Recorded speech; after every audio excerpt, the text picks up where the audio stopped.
السلام علیکم ورحمۃ اللہ وبرکاتہ۔ الحمدللہ والصلاۃ والسلام علی رسول اللہ، اما بعد۔ ہر انسان اپنے آپ کو محرومی سے بچانا چاہتا ہے، وہ کسی بھی قسم کی محرومی ہو، کسی بھی چیز کی محرومی ہو، اس سے انسان اپنے آپ کو بچانا چاہتا ہے، اور بالخصوص 4 چیزوں میں اپنے آپ کو ہمیں ہر وقت محرومی سے بچانے کے لیے فکر مند رہنا چاہیے اور اس کے لیے کوشش کرنی چاہیے۔ اور قرآن مجید میں مختلف جگہوں پر ان 4 چیزوں کا ذکر اللہ رب العالمین نے فرمایا ہے۔ اللہ تعالیٰ کی ہمارے اوپر بے شمار نعمتیں ہیں، اور یہاں تک کہ قرآن مجید میں اللہ تعالیٰ فرماتے ہیں وَإِن تَعُدُّوا نِعْمَةَ اللَّهِ لَا تُحْصُوهَا، اگر تم اللہ کی نعمتوں کو گننا چاہو، شمار کرنا چاہو، شمار نہیں کر سکتے۔ ان نعمتوں کا تقاضا یہ ہے کہ ہم اللہ کا شکر ادا کریں۔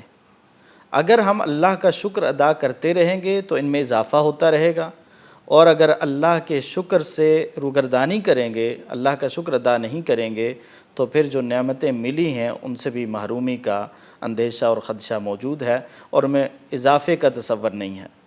لیکن اگر شکر ادا کریں گے تو اللہ تعالیٰ کا وعدہ ہے لَإِن شَكَرْتُمْ لَأَزِيدَنَّكُمْ، کہ اگر تم شکر گزار بنو گے، میرا شکر ادا کرتے رہو گے، تو میں تمہیں مزید نوازوں گا۔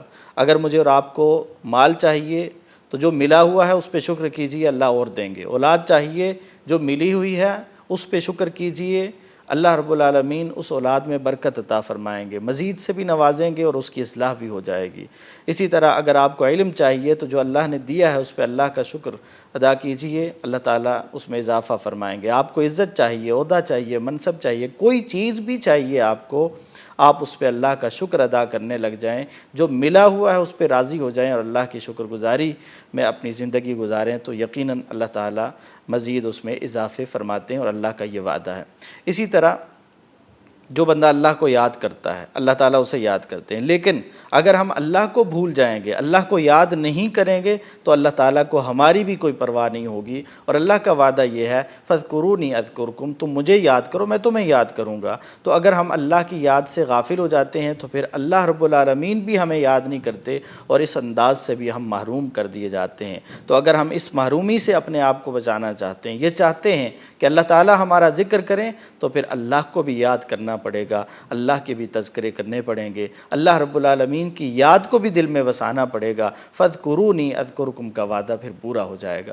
اسی طرح اگر ہم چاہتے ہیں کہ ہم جب اللہ سے مانگیں تو ہماری دعائیں قبول ہو جائیں، ہمیں محروم نہ کیا جائے، جو ہم مانگیں اللہ تعالیٰ ہمیں مستجاب الدعوات بنا لیں اور ہماری دعائیں اللہ تعالیٰ قبول فرما لیں، تو پھر ضرورت اس بات کی ہے کہ ہم ہر وقت اللہ سے مانگنے والے، اللہ سے سوال کرنے والے بن جائیں۔ کبھی انسان کو لگتا ہے کہ نہیں مجھے تو سب کچھ ملا ہوا ہے، بغیر مانگے ملا ہوا ہے، مجھے کسی چیز کی ضرورت نہیں ہے۔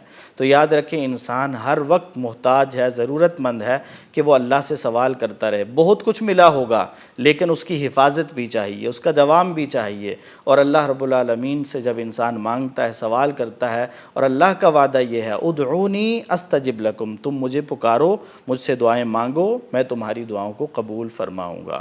اور اسی طرح اگر ہم بچنا چاہتے ہیں، ناکامی سے بچنا چاہتے ہیں، نجات چاہتے ہیں، اور ناکامی اور محرومی سے اپنے آپ کو محفوظ کرنا چاہتے ہیں، تو پھر اس کا طریقہ کار یہ ہے کہ ہم اللہ سے استغفار کرتے رہیں۔ جب ہم اللہ سے استغفار کریں گے، اللہ سے معافی مانگیں گے، اپنے گناہوں کا اعتراف کرتے ہوئے اپنے خالق، اپنے مالک سے اپنے گناہوں کی معافی طلب کرتے رہیں گے، تو اللہ رب العالمین ہمیں نجات بھی عطا فرمائیں گے۔ کسی تکلیف میں ہیں، کسی غم میں ہیں، کسی فکر میں ہیں، کسی ہم میں ہیں، اللہ تعالیٰ ضرور اس سے نجات عطا فرمائیں گے، کیونکہ اللہ کا وعدہ ہے وَمَا كَانَ اللَّهُ مُعَذِّبَهُمْ وَهُمْ يَسْتَغْفِرُونَ، کہ جب تک بندے اللہ سے استغفار کرتے ہیں اللہ تعالیٰ انہیں عذاب نہیں دیتے۔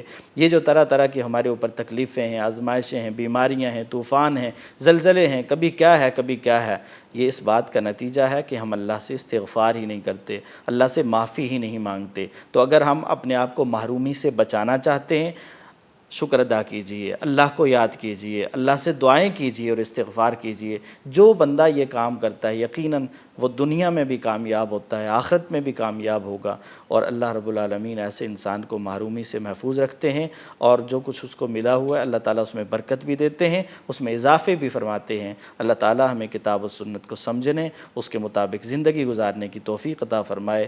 وآخر دعوانا ان الحمد للہ رب العالمین۔